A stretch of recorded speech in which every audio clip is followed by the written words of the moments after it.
Before we get to today's episode, I want to tell you about one of the great sponsors of the 5 Reasons Sports Network, and that is Doral Toyota. More than 1,200 cars in inventory, in-house financing available for credit-related issues. You'll work with a dedicated concierge manager, not just a salesperson. Make sure you mention 5 Reasons or 5 on the floor when you go to the dealership. They're conveniently located just 3 blocks east of Dolphin Mall that's in Doral, pricing at an all-time low. Not only that, but they'll beat any other Toyota dealer price. So check out DoralToyota.com. That's DoralToyota.com. Come see them and ask for the Friends and Family Department. Welcome to 5 on the Floor, a Miami Heat and NBA podcast from Ethan Skolnick with Alphonse Sidney, a.k.a. Alf954. Brought to you by the 5 Reasons Sports Network. Welcome to the latest episode of the 5 on the Floor podcast on the 5 Reasons Sports Network. This is Ethan Skolnick, but I'm not who you want to hear from today. I've got the mayor on the line with me, Udonis Haslem, back for another season. Was this 29, 39, 49 season? Not sure how many. But he's still here. He's going to be playing with Miami Heat again this season. We're happy about it. I didn't think this was going to happen, to be honest with you, when we talked about a year ago, because I got the sense from you that last year might have been it. So before we get to some of the fun stuff here, UD, just take me through the decision a little bit. You know, it's 2 parts to it. You know, for me, it's as a family part, which is, you know, always the most important part. And there's a second part of me that, as a leader, as a captain, you know, I have an obligation to get the most out of my guys and out of these guys. And, you know, I just feel like we could have gotten a little more last year. And I feel like, you know, some of that responsibility, you know, a lot of that responsibility falls on me. You know, these guys are still learning their way. They're still trying to figure things out. I've been there. You know, I know what it takes, you know. So I got to drive these guys, and I got to get the most out of these guys and help these guys achieve their goals. And I still feel like there's work to be done in that area, passing the torch as well. You know, there's a responsibility of mine to pass the torch in the culture. You know, so there's things that you know, as a captain, as a leader, and as the keeper of the culture, that I have a responsibility to take care of as well. So put out an Instagram post, I don't know, it was about 3 weeks ago maybe. And I know, I know you only jump on social media when you feel there's a reason to. Like we monitor it all, and you know, Dwayne will sit there and start retweeting 65 different people. Anybody who mentions his name, Dwayne's tweeting it out there. With you, it's a little bit more discerning in that regard. And it tends to be maybe somebody that you're close to past or something along those lines. But you put out an Instagram post, and it was very directed, I thought, at people who were having a say one way or another about whether you should play again. What inspired that? Well, because that from to me, and knowing you now since 2003, that kind of came out of nowhere a little bit. Like, what was in your head? What was in your mind? And what were people saying that bugged you? I mean, in the midst of all the, you know, gossip or talk or people asking questions of, you know, focusing on what I was going to do, I feel like people were more concerned about the decision than myself. You know, I feel like I should be the one that's most concerned about what I want to do. Is my life, is my future. But ultimately, at the end of the day, you know, the option to play, I felt like was misunderstood. You know, I feel like, you know, the option to play is, you know, he can't play. He's just trying to get a check. You know what? Like, so the option to play, you know, for me was just being misunderstood from a lot of different areas and a lot of different levels. And like I said, I really don't care about what people see on the outside. I really don't pay attention to it, because at the end of the day, they probably most likely, not even probably most likely, they 1,000% won't say it to my face. So I really don't care what people say on the outside, but it got to the point where I just needed to make a statement like, yo, don't think I can't play this game just because I don't play. Like I, you know, I've been quiet long enough, but people like to take shots and people think I can't play this game. Like, I can still play this game at a high level. Can I play 35, 40 minutes a night like I used to? Hell no. But I can still play this game and contribute at a high level. So, you know, in the midst of working out in China with Dwayne, and just, you know, had a good workout and just was, you know, hearing a lot of gossip, a lot of chitter chatter about what was going on. And, you know, I just was fed up. I said what I wanted to say, and I got it off my chest, and I moved on. But you say you moved on, but how much of that drove you to come back? Like, because I know you say it's a family decision, and obviously, look, you got kids. I mean, a lot of them are in sports now. You got a lot of things that you're handling. You got business. I was just at your Subway in Oakwood Plaza 2 days ago with your picture on the wall. I'm like a regular there. So, I mean, I know you're all over the place, but how much of it was that, as you call it, chitter chatter, that drove you? Because you've always been driven by, I know you say not by the outside voices so much, but you've internalized some of it. So how much of that played into you coming back?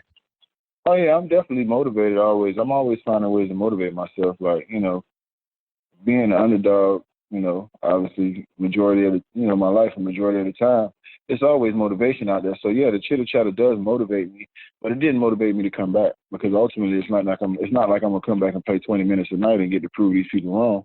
Mm-hmm. I want to come back and I'm gonna be in a role of a mentor. I'm gonna be in a role of a leader. I'm gonna be in a role of a captain. My work is done in practice.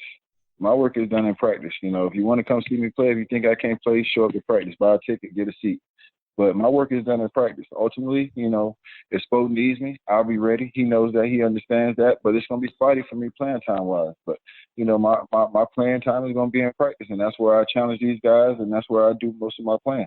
Well, I appreciate that you've now invited us to practice, because we don't get to watch practices. I'm going to mention that to Pat. So, yeah, I think we should get a seat to practices. I agree with you. This is one of the reasons I like having you around. You want to see me play? Come check out practice, man. You guys are invited. All right. Thank you. Okay, good. I'm going to pass that on to Pat later today. You mentioned the leadership thing. And I had Chris Bosch on this pod a couple months ago.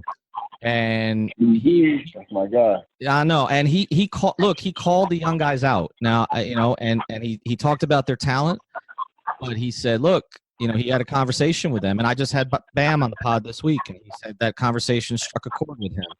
He had a conversation with them and said, look, it's your time now. Like, Dwayne's gone. Like, he can't be a guy out there on the court with you all the time, pushing you guys and being the leader. That one of you guys, or collectively, you guys have to take it. Have you had those kind of conversations with Bam, with Justice, with DJJ, with some of these young guys on the team? Oh, most definitely, constantly. That's part of my job as a captain, is to mold these guys and have these conversations with these guys about, the next phase of basketball on a leadership level, and how they can affect their guys, not just on the court but off the court. And so that's part of why I'm here. That's part of who I am as a captain, as a leader. So understanding that's just all entailed with my role and the things that I have to do. So when I talked to Bam about it specifically, he started to talk about, well, it's challenging for him sometimes to kind of grow into that role, but he's going to try. So just a guy like that, okay, seems to have an incredibly positive attitude. I mentioned Instagram. You don't do a ton of that, but you put out a post that was like a love letter to Bam Adebayo, that you've been waiting for the next guy, and here he is. Why do you feel that way about him, and what does he need to do other than just obviously improve his game to become what you think he can become and you want him to become? I mean, I'm in the locker room every day. I'm in the trenches every day. I'm in practice every day. I'm at every game. I'm on every road trip. So I see everything behind the scenes. And Bam played last year. Through wrist sprains, through knee bruises. The kid never complained. He brought it every day. He naturally turned into a leader, without even knowing it, just by bringing it every day, just by not missing a game, just by never complaining. He naturally started to show leadership qualities, showing frustration when we weren't playing the way we were supposed to play, but showing it in the right way, not displaying it on the bench, not displaying it against the guys, but having frustration in the locker room when nobody's around but the team. So those things that he was doing, and I don't even think he noticed it. But as a captain, as a leader, I notice a lot of things. So, those are things that I'm saying that he's naturally doing already at his age. And that was encouraging. We saw a little of that with Justice, too, last year, particularly after he took the point guard role. What is next for him? Sometimes we forget how young he is because he's been here. He was with you guys on a team that could have gone to the Eastern Conference Finals in 2016, right, if you guys didn't have some injuries against Toronto. But what's next for Justice? Because his personality is a little different than Bam's. I feel like it has to be stepping up to the next level as a leader as well. And, as a basketball player, obviously, on the court, but as a leader as well. But not just sometimes, it has to be all the time. And it has to be on a level where, sometimes you might have to be the self-sacrificial lamb for the other guys to see, So understanding that, for instance, I don't know, if you're hurt, you might have to go out there hurt. You might have to go out there hurt just so the other guys say, hey, if our captain is doing it, if our leader is doing it, if he's not 100%, then I should be doing it, or whatever the situation may be. So for Justice, it's just continuing to grow in the leadership role, but leading by example all the time. And one thing I love about Justice is his passion, man. His passion about the game. We talked about it. And I love that about Justice. I love that it's natural. He's quiet, and all of a sudden he'll have an explosion of energy and competitiveness and get a technical foul. And I love that about Justice. I love that inside of him. But like I said, just continuing to grow and being a leader all the time, and not just when you're playing, but off the basketball court as well. One more on the current team, and then I want to get to your career. Jimmy Butler. How involved were you at all in some of the conversations, to get him here? I know obviously your relationship with Dwayne, and what would you say to people who say somebody like Jimmy is too competitive, or maybe has had some challenges with teammates because of that? I've spoken to Jimmy a couple of times. I had the chance to meet him through Dwayne, and we went to dinner a couple of times. I understood he had an interest in coming to Miami. My influence was more so of a basketball player influence, not much in the front office. Those decisions were made by other people. But I was fully on board with bringing Jimmy Butler in. I feel like he's a Miami Heat guy. I feel like he doesn't have to be molded into a Miami Heat guy. I don't feel like he has to be taught how to be a Miami Heat guy. I feel like he's natural-born Miami Heat guy. So I'm excited to have him. I'm looking forward to the opportunity of competing with him. And for me, only issues that I've heard about Jimmy has come from him expecting other people to compete as high a level as he competes, or play as hard as he plays, or, have the fierce competitiveness edge that he has. So for me, being the same kind of guy and understanding that, that's how I want people to be as well, I can understand his frustration at times. No, I totally get that. All right, let's get to your career here a little bit. I'm going to ask you a couple trivia questions today, right? Because rack your brain a little bit. Other than yourself, who are the only two guys left who came in 2003? Other than myself? Mm-hmm. Huh. There's only two, man. One should be easy, UD. One should be easy. Let's go to the top. Huh? Hey, Bron. Okay, all right, we got one. There's only one. There's only one other, man. I mean, unless Carmelo gets another opportunity here, there's only one other guy. I hope Melo do get an opportunity, man. I think he should. I hope so. But me. Jeez. This next one is tough. Shooter. Oh, Shooter. No. Is it Kyle Korver? That's Kyle Korver. That's it. It's Kyle Korver. The last three standing. You know what I was trying to visualize? I was trying to visualize the picture that I have on my wall in my office of the rookie game, and all of us were on that picture. I got Bron, it's me, all of us were in that rookie game on that picture. And I was trying to visualize that picture in my head and see all the faces on that picture. That's when Kyle Korver was in Philly, right? Yes, that's what Kyle Korver was. That's what Kyle Korver was in Philly, and Kyle Korver has now played the second most games out of that whole draft. To me, that's an amazing stat, man. I mean, because that kind of shows how long you've been around, but how long you've persevered. You are now, I think it's 12th in games in terms of guys that came in 2003. Your buddy Zaza Pachulia is third, by the way, but he's.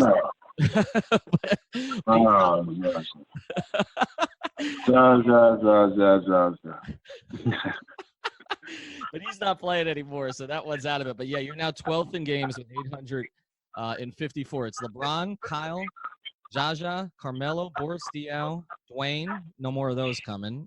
David West, Nick Collison, Chris Bosh, Kirk Heinrich, Steve Blake, who I know you're familiar with, and you. Blake.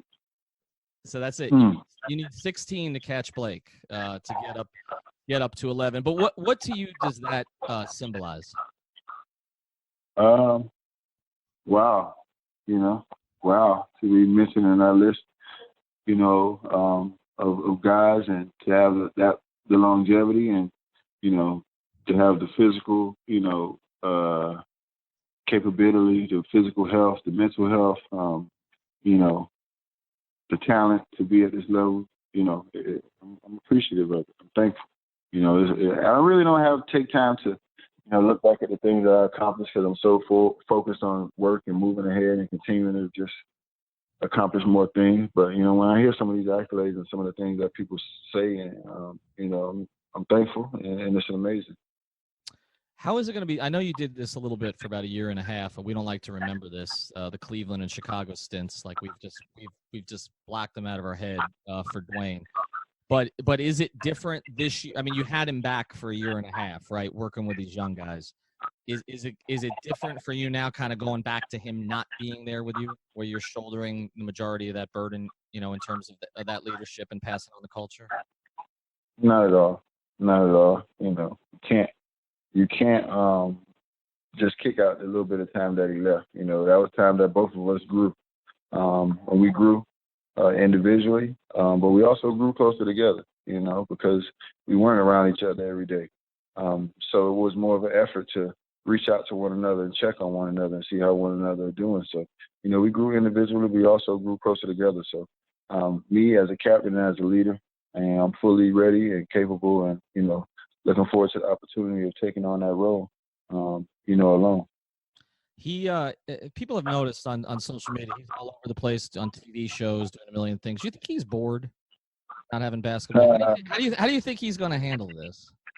Dwayne is a smart person. One thing I know, that he's going to continue to keep himself involved in things that he's passionate about. So his wine is something that he's passionate about. Obviously the 800 Degrees brand that we're working on is something that he's passionate about. He has something new that he's doing with socks. Those are things that he's passionate about. Li Ning brand is something that he's passionate about. He's still passionate about the game of basketball. His son Zaire, is playing now. So, he has so many things that he's passionate about. Not to mention my goddaughter Kavia. So he's going to stay busy, man. And all these things are things that he's passionate about. He's not just doing it to stay busy. These are his passions. So I'm sure he'll be fine. All right, I want to do some rapid fire here with you to close. All right. Yes. You've had, I was counting it the other day, you've had more than 150 teammates now. Okay. Damn.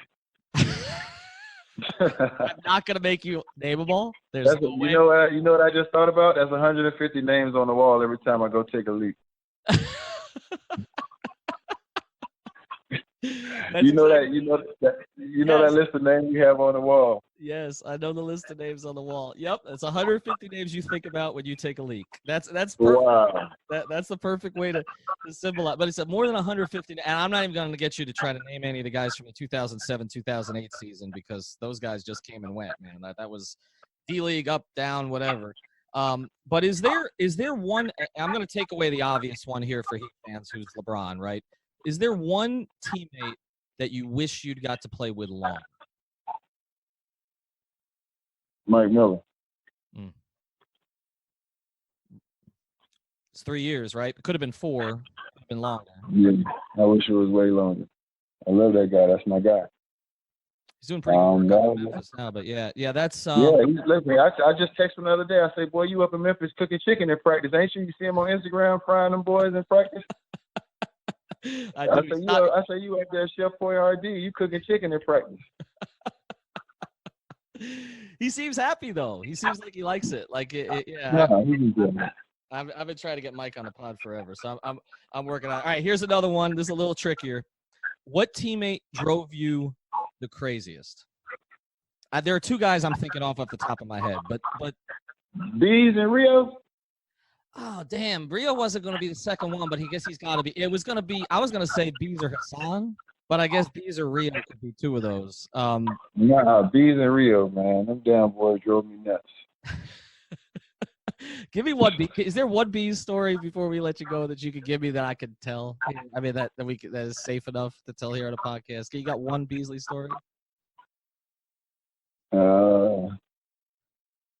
Man, I could tell you stories all day about Bees, man. I love Bees to death. One day he kept falling asleep in film. He used to always fall asleep in film. He used to sit by me in film, so I used to always have to wake him up. So one day I woke him up from falling asleep in film, and he said, "Man, I'm tired." And I said, "Well, man, drink a Red Bull or something before film start." He said, "Red Bull make me more tired."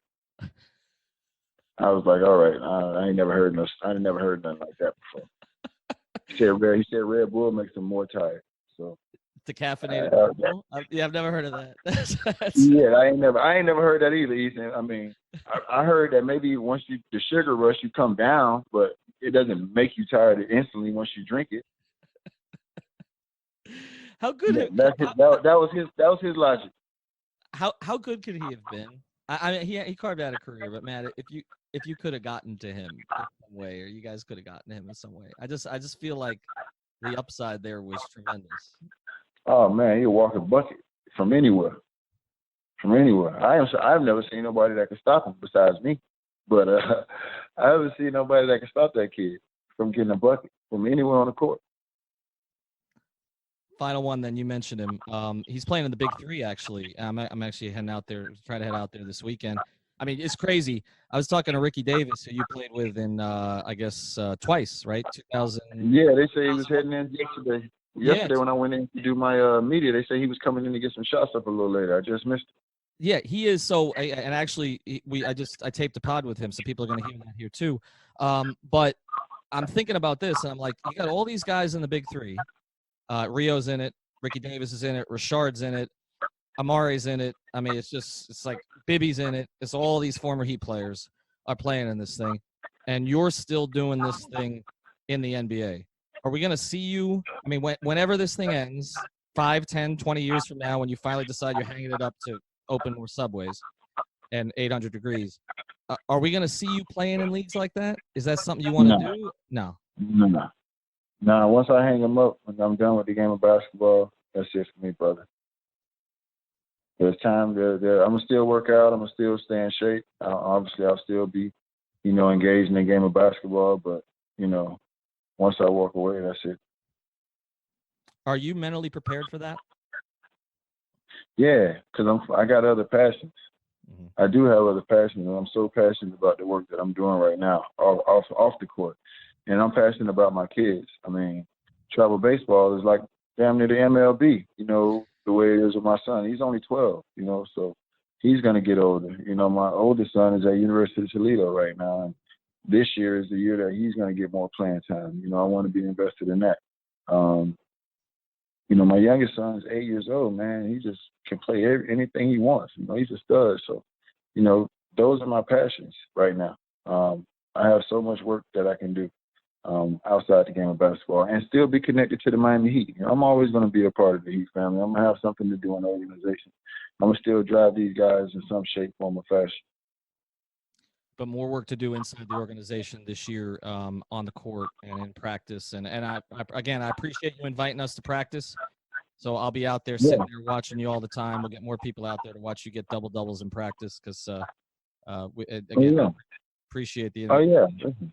I said, listen, man, I tell you, man, I stay ready, so I don't got to get ready, Ethan. That's all it is. I mean, I never know when my number will be called, won't be called, if it's going to get called. But, it's the toughest thing to do, to be ready, not knowing, what I'm saying, if you're going to, not playing and for majority of the time. And, Spo has that trust in me to be ready. And, I don't want to break that trust. I got to be ready, So, for me, you can't simulate, playing an NBA game until you actually playing in the game. So outside of, my win maybe a little short, I'm always ready to go out there and play the game of basketball, man. Getting the rhythm and those things have to come throughout playing the game. But, just like the last game of the season for Dwayne, like I wasn't surprised I was going to get that double-double, and neither were my teammates.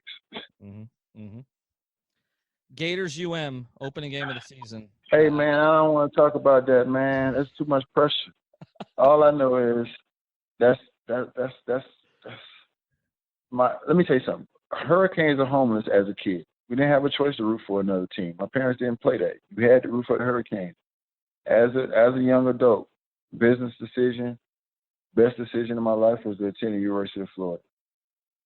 The toughest thing for me to do is watch that game, but my heart does not allow me to root against the Hurricanes. There you go. There you go. All right. Well, we'll see how that goes. Manny Diaz has a fan in Udonis Haslem. UD, thanks, man. I will see you. I'll see you out there soon at training camp and all the rest. But I know people are happy you're coming back, and obviously we wish you the best. So thanks for doing this again. All right, Ethan. I appreciate it, brother. Thanks, man. See you soon. If you're looking for a new place to hang out on the weekends, you got to check out The High at Magic City. They just opened in July, and it's a pretty awesome experience. They're putting a brand new spin on what you know about if you've been down here in Miami, which is High Life. They've got unbeatable drink specials, a live DJ, an indoor lawn game area, of course, that live highlight, and so much more. The High is going to be Miami's newest hotspot going forward. On Friday and Saturday nights, we're going to be taping some podcasts out there. 5 on the Floor, Ballscast, also 5 Rings, Canes. So mark your calendars to live the High Life Friday and Saturday nights down here in South Florida.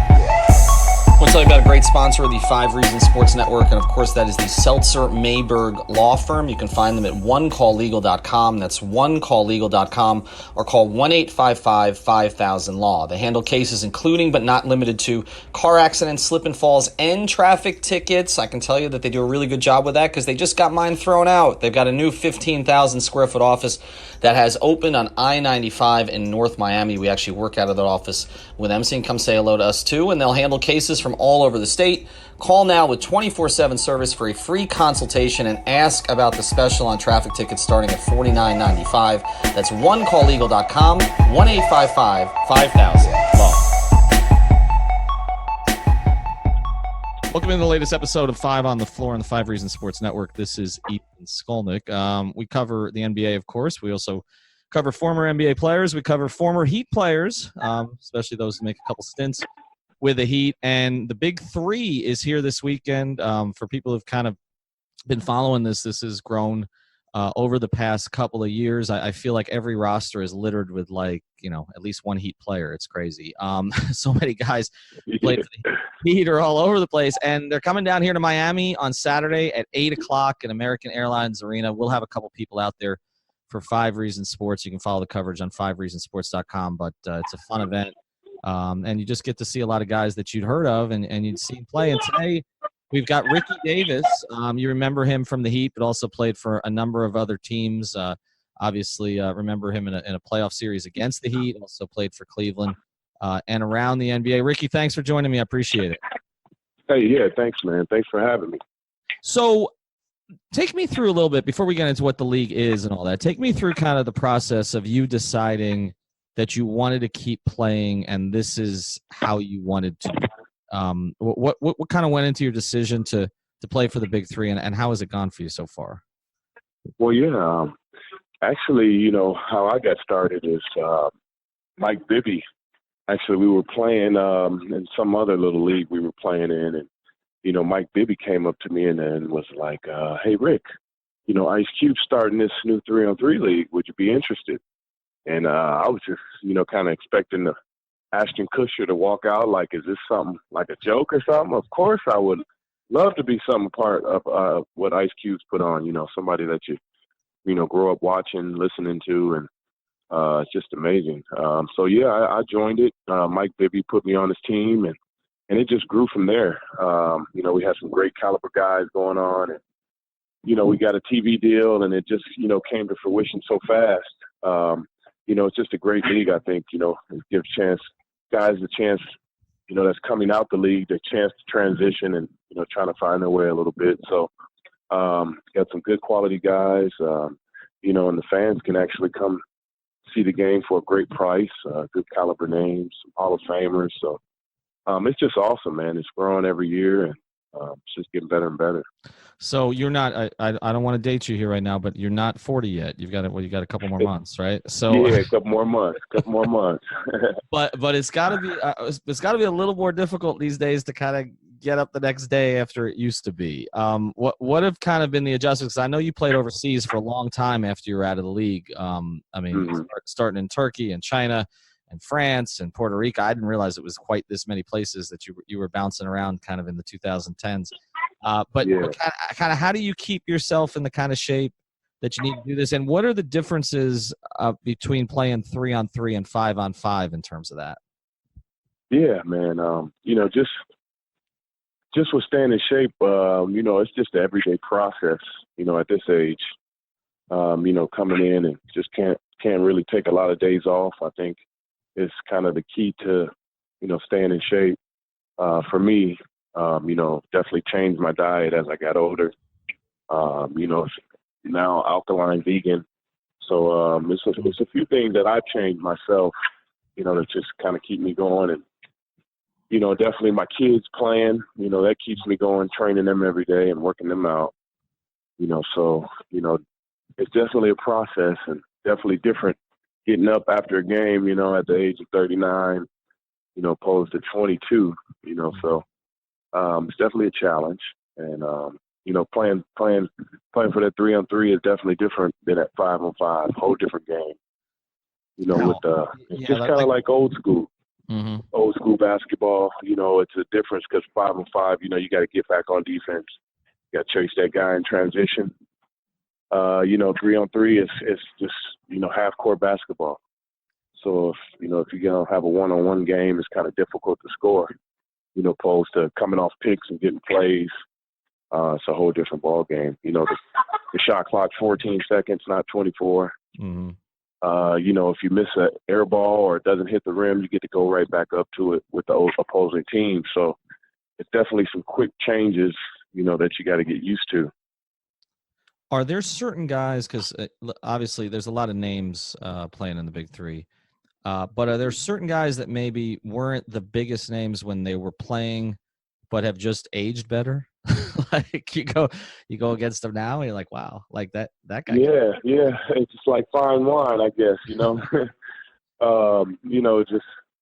sometimes it gets better with age, and the game, the brain, the IQ, you're just not as athletic, but you're definitely a little smarter than the person you're going against. And, definitely has an advantage at this level.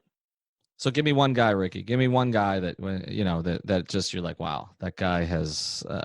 He got better over time. Maybe than you were thinking when you were playing in the league against him. Joe Johnson, Mr. Smooth. He's just amazing. He just gets better and better. He just keeps going. Mahmoud Abdul Rauf. Mm-hmm. He's about 50 now, and he's still moving. So, those are some of the guys, that I look up to and that I see that's still going and still got it. Corey Maggette, he's still going, and a lot of guys looking good out there. So the Mahmoud Abdul Rauf one, when you say almost 50, man, that dates me. Yeah, man. Back in the day when it was Chris Jackson, man. Yep, playing with Shaq, right? 45 man. at LSU. That guy was amazing. So, and you mentioned Joe Johnson. That's another former Heat player. It was funny because even when he was here, you called him kind of, slow-mo Joe, right? Like that's slow-mo Joe. I just moving at his own pace, playing in a playoff series. Own speed. Yeah, a couple of years ago, everybody else kind of moving down at his pace. You mentioned, kind of having to figure out, when you don't have the athleticism. You were a high flyer. I remember. You were in the slam dunk contest. I remember, that playoff series against the Heat when you guys kind of ran them off the floor in 2000. Yeah. Where Pat came out afterwards and said we were ashamed and embarrassed by the way we played. Right. I think Nash had a little bit of a chip on his shoulder during that series, and you guys were kind of getting up and down. Are there things that you look at now? Because you had a good NBA career, you were with a bunch of teams, but when you kind of think of sort of how you've grown to sort of learn the game and from an IQ perspective at this stage, that kind of think, man, if I knew then what I knew now, what kind of a player would I have been? Do you think about that? Well, yeah, I definitely think about those things. About what you've learned now, what you've seen on film and studied, and if you had that kind of brain coming in out of college, and,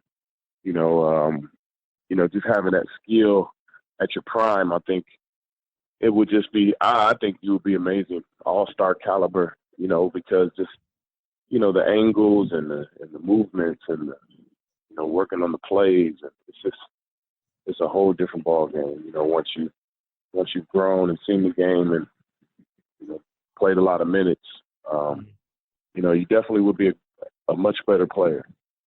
Well, you were a first-round pick in '98, but like you mentioned, you didn't go to college. You went straight from high school to the pros. Do you look back at, because now you can't do that, as you know. I mean, a lot of guys have done that over years, but it's the 1-year deal, yeah. and now there's some talk about getting rid of that or making it to 2 years. Mm-hmm. Something along those lines, and we're looking at this draft in 2022 in the NBA, where it might be a double draft where you're going to get from both plays. Do you think, looking back at it, that there should have been, that you would have benefited from having a 1 year in college rule, or do you think players should still be able to go out straight from high school to the NBA? Yeah, I think they should definitely. I don't even know why they took it out. Guys should definitely be able to go from high school to to the NBA. Your best stars go straight out of high school. Mm-hmm. The Kobe's, LeBron's, and Tracy McGrady's, and all these guys that came out of high school were actually your stars. So it was kind of confusing, mm-hmm. But I guess they're helping out the NCAA by having guys go and right. Go to college. Helping to make a little money, Ricky. Yeah, that's yeah. But I think.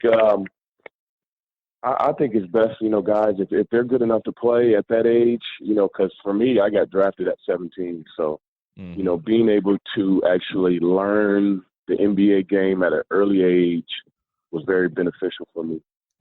Instead of going different places, picking up bad habits, you never know, what the coach is teaching them, what they're picking up in workouts and what they're picking up in summertime. So being able to get the kids, I mean, it's 6 months difference? Right. What's the difference? 6 months?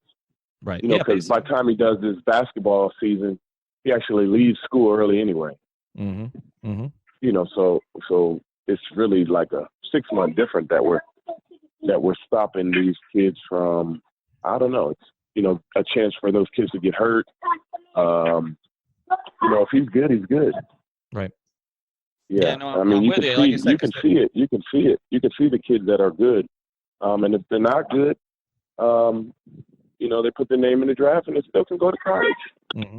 Mm-hmm. Yeah, I don't think we needed to see Zion in college to know he was going to be pretty good in the pros. That was fairly clear from the first. Right. Now, I want to go back to your Heat career for a little bit, because you did have 2 stints here, and they were 2 very different types of seasons. 2000, 2001, which is a year that I always kind of think about, because there was the big trades that were made that offseason by the Heat, where they finally broke up that core, and I always sort of wonder what would have happened if Zoe had been healthy at that stage.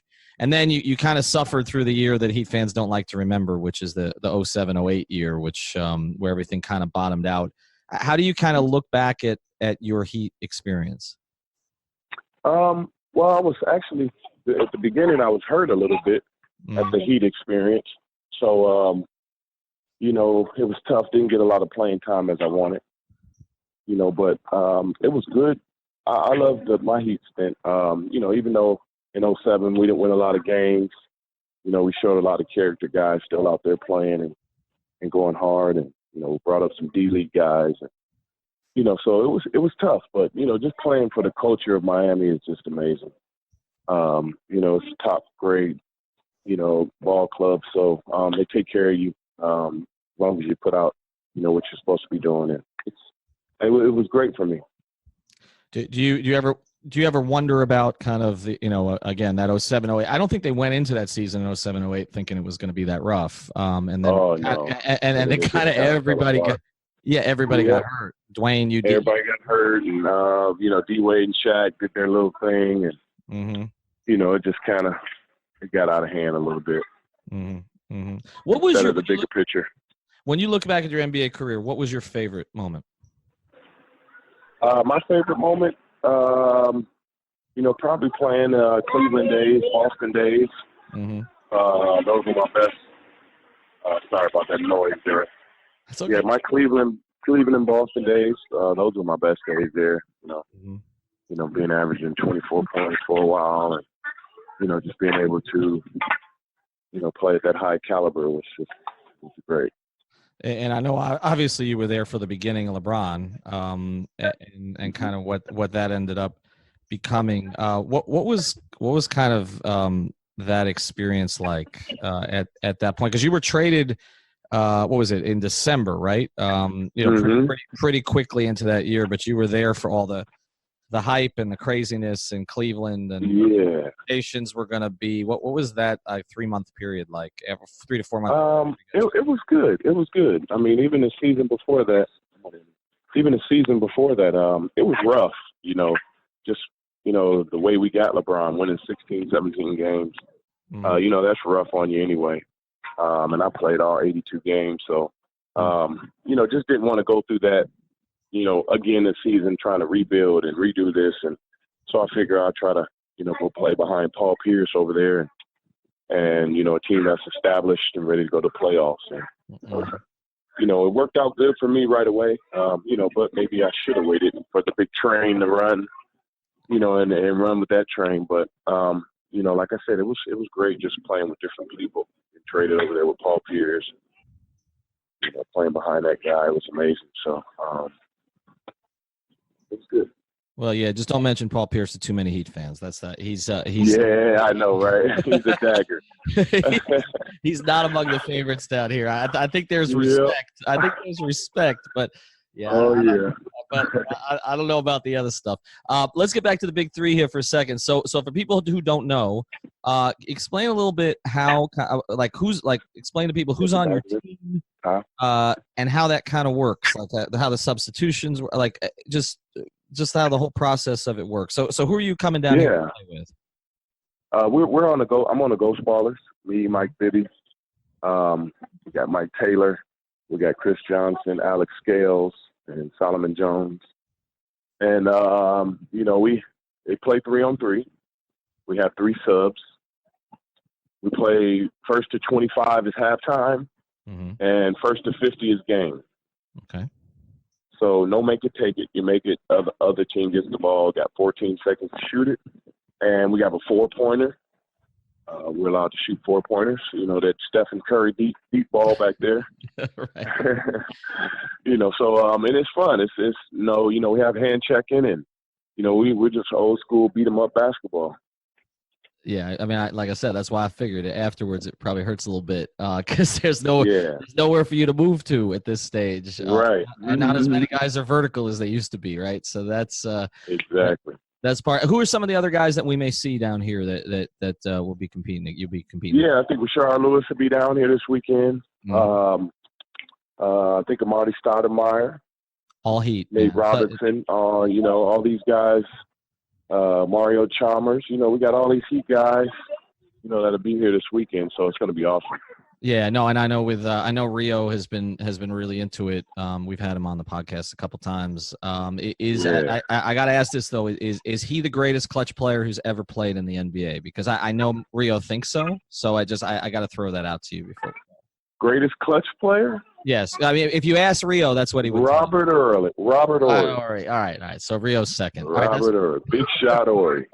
That's mine. That's my old school. That's me. That Rio is definitely clutch. Yes, we'll go there. Yeah, he's definitely clutch. But my all-time favorite is Big Shot Rob. All right, good deal. And what is the fan experience like? You mentioned that before because we want people to kind of come out there. Like how is it different from an NBA game in that way? Well, it's great. First the price, of course. You don't have to pay $500 to $1,000 to get your family in there. And it's fun. We have all-stars. We got Iceman, Clyde Drexler, Julius Erving. We got all these coaches, Rick Barry. We got everybody that's, Reggie Theus. A lot of guys that's, Hall of Famers and stuff. So it's a great chance for the fans to come out, interact with some other all-stars, and have fun. All right, well, that's Ricky Davis. So Saturday, 8 o'clock, American Airlines Arena. The big three, they basically come out here once a year. I know a lot of people went out last year, had fun. I'm trying to figure out a way to get out there myself. And like I said, we'll have a couple people covering it for 5 Reasons Sports, taking pictures and meeting with people. And Ricky, really appreciate you taking the time, and good luck with it.